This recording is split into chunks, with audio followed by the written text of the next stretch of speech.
There is a fifth dimension beyond that which is known to man. It is a dimension as vast as space and as timeless as infinity. It is a middle ground between light and shadow, between science and superstition. Good morning, ladies and gentlemen. First of all, we are thankful of the authority for giving us a beautiful opportunity to perform in this stage.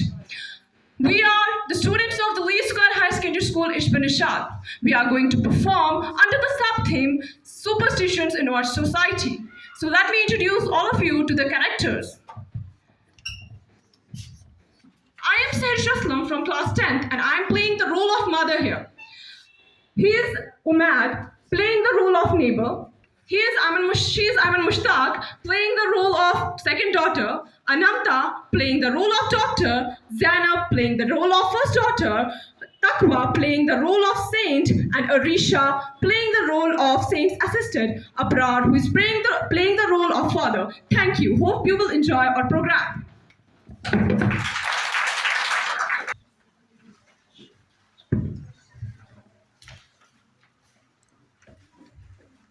सुन रही हो? हाँ बोलो। तुम्हें पता है वो है ना जो हमारी नेबर है आबिदा, उस पे ना किसी ने साया कर दिया था और क्या सीन होता ना, पीर ने झाड़ फूक के उसका वो साया उठा दिया उस पे से। क्या हॉरर सीन होता, काश मेरे साथ कभी ऐसा होता। एक मिनट, तुम इन सब चीज़ों पे यकीन क्यों करती हो? ऐसा ना कुछ नहीं होता है, कोई तुम पे बेवजह साया क्यों डालेगा? हकीकत पे यकीन करना सीख जाओ, ऐसी फजूल सी बातें मत किया करो मेरे सामने। जा रही हूँ। अस्सलाम वालेकुम मम्मा। मम्मा आपको पता है आबिदा है ना, हाँ जो ना जिसके ना लंबे लंबे बाल हैं, जो हमारी नेबर है, उस पे ना किसी ने साया कर दिया था। हाय, वो रजिया की आवाज़। हाँ, पीर ने या अल्लाह। दिए थे उसको। देखो, एक बात तो सच है, मैं ना कहती थी ये लंबे घने मुलायम से बाल लेके जो वो रास्तों पे निकल जाती थी, सड़कें गलियां कोचे गवाही देते हैं मेरी जान, बस निकलती रहती थी। रजिया को कहा था मैंने बच्चों को हिफाजत में रखो, लेकिन कहाँ मानती हैं आज की बच्चियां। मेरी जान जैसी बच्चियां हैं, अल्लाह तुम लोगों को सलामत रखे। फिर क्या हुआ उसका? पीर ने ना झाड़ फूक के उसका जिन निकाल दिया था। हाँ मेरी जान बोलो। मुझे पैसे दीजिए, मेरे कल एग्जाम है, मुझे बुक लानी है। शाम के वक्त? अरे मेरा बच्चा बैठो नीचे। तुमने सुना रजिया का? हाँ बोल रही थी। रजिया होगी वैसी जो अपनी बच्ची को भेजती थी, मैं तुम लोगों को नहीं भेजने वाली। मेरी जान में अपनी मम्मी की बात तो पूरी सुननी चाहिए। फिर चलो एग्जाम जो भी है होता रहता है, अभी मैं तुम लोगों को भेज दूं, कल को कुछ होकर आ गया तो कौन जिम्मेदारी उठाएगा? नहीं, चलो अंदर दोनों। चलो मेरी फूल सी बच्चियां। फेल हो जाऊंगी मैं। कोई बात नहीं, चलो अंदर।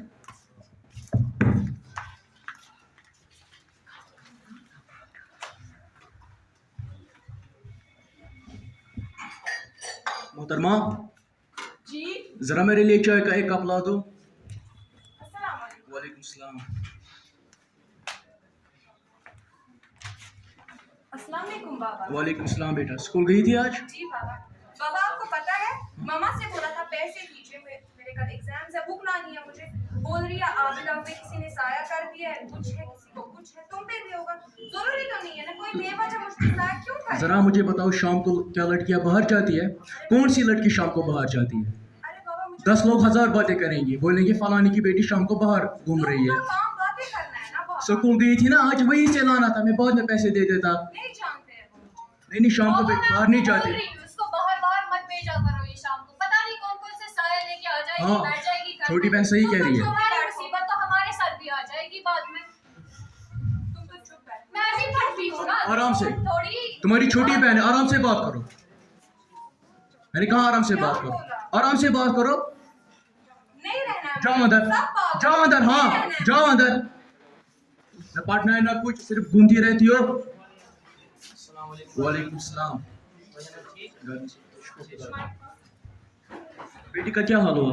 बाबा के पास लिया था ना, वो परसों गिर गई। हम अंदर आया मैं काम से, मैंने बाहर देखा वो नीचे गिर गई थी। वो नीले पड़ गई। हम डर गए। मैंने बीवी को बोला इसको हम डॉक्टर के पास ले जाएंगे, उसने बोला नहीं, उसने बोला हम इसको बाबा के। क्या किया? हमने लिया बाबा के पास, कौन सा वाला बाबा? जो ना वहाँ हवा कतल के साइड में रहता है। उसने बोला इस पे किसी ने काला जादू कर दिया है। अब वही परेशानी है। मोहतरमा, जरा मेहमान के लिए चाय लाओ, बस आई। जल्दी। अस्सलामुअलैकुम भाईजान। अब ठीक है? बस अल्हम्दुलिल्लाह। अरे मैंने आबिदा का सुना था, न जाने क्या हो गया उसे। उसके परसों चक्कर आ गए, वो नींद पड़ गई।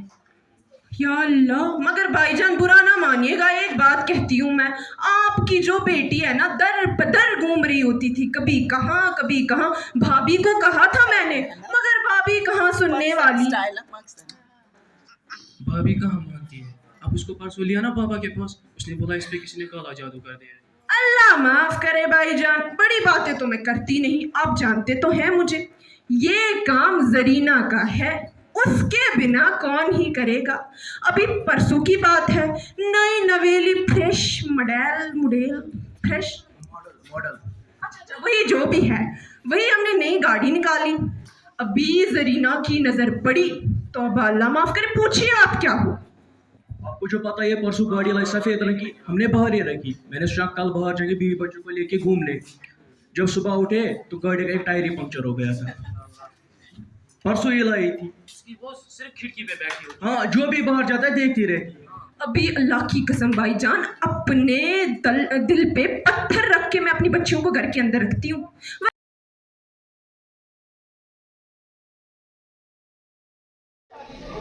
क्या ये वही लड़की जिसकी ब्लड सैंपल में लगाए थे?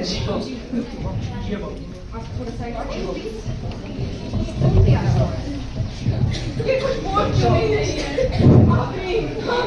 अपनी आंखें सुनो आपकी। मैं आपसे एक बहुत ही दर्दनाक बात कहना चाहती हूँ। मे भी आप उस चीज के लिए रेडी ना हो, लेकिन चीज नो हो। नहीं, आप अच्छे से चेक कीजिए। वो अभी नहीं है, वो भी जिंदा नहीं है। क्या हुआ इसमें? मेरी बच्ची को क्या हुआ? हमारी बेटी अब इस दुनिया में नहीं है। आप कैसे कह सकते हो? मेरी बच्ची को बचाइए, ऐसा नहीं हो सकता। ये क्यों उठेगी? पहले तो मुझे समझ नहीं आ रहा है, जैसे ब्लड कैंसर था तो आपको उसको डस्ट धुआं फैलाने की क्या जरूरत है? मतलब मुझे समझ नहीं आ रहा है, इतनी जाहिलियत भी क्या है आप लोगों में? इतना भी क्या है कि मतलब आप डॉक्टर के पास नहीं आ सके? मेरी बच्ची को बचा लीजिए, मेरे आखिरी को कुछ नहीं हो सकता। मतलब मैं बचा सकती थी, लेकिन आपने उसको इतना धुआं दिया है और इसमें दिखाई दे चुका है। मतलब बाबा ने बोला। बाबा तो कुछ भी आके कह देंगे, आपको मेरे पास आना था ना। मैं भी तो हूँ ना यहाँ पे, डॉक्टर के नाम की कोई चीज होती है कि ना? आपको ये थोड़ी ना करना था। अब मैं कुछ नहीं कर सकती हूँ, आपकी बेटी जिंदा नहीं है, सॉरी।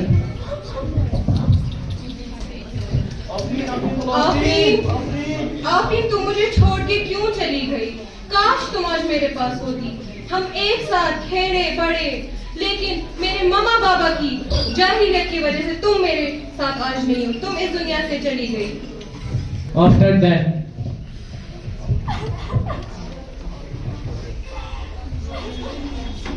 देखो कैसे बेशर्मों की तरह रो रही है। एक तो तुम्हारी वजह से मेरी बेटी मर गई और अब नाटक कर रही हो। सिर्फ तुम्हारी वजह से मेरी बेटी गुजर गई, तुम्हारी जाहिलियत की वजह से। सिर्फ तुम्हारी वजह से मेरी बेटी गुजर गई, तुम्हारी जाहिलियत की वजह से। सिर्फ तुम जिम्मेदार हो। कह रहे हो कि मैंने अपनी बेटी फिर कि मैंने मारा? कौन सी माँ अपनी बच्ची को मारती? तुमने मारा। तुम्हारी जाहिलियत की, तुम्हें अपनी बेटी से तो जरीना की फिक्र थी। जरीना वो है, जरीना ये है। मैं तो बस अपनी बच्ची को बचाना चाहती थी। मैंने अपनी बच्ची को कैसे बस अब चुप करो। मैं चुप नहीं चुप रहूंगी। चुप।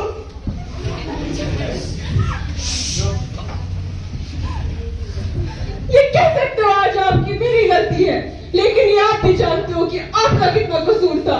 मैं तो अनपढ़ थी, लेकिन आप पढ़े लिखे थे। अगर मैं अनपढ़ थी, आप बता सकते थे ना कि ये सब गलत है। आपने मेरा साथ दिया। अगर मैं जरीना को कोसती थी तो आप मेरे साथ रहे, और आज जब मैं अपनी बच्ची को दफना चुकी हूँ तब आप मुझे ये कह रहे हो कि मेरी गलती है। ऐसा नहीं बोलो। आप जानते हो कि आपकी गलती है, और कोई भी माँ, चाहे वो जानवर ही क्यों ना हो, अपनी बच्ची को अपने हाथों से नहीं दफना सकती।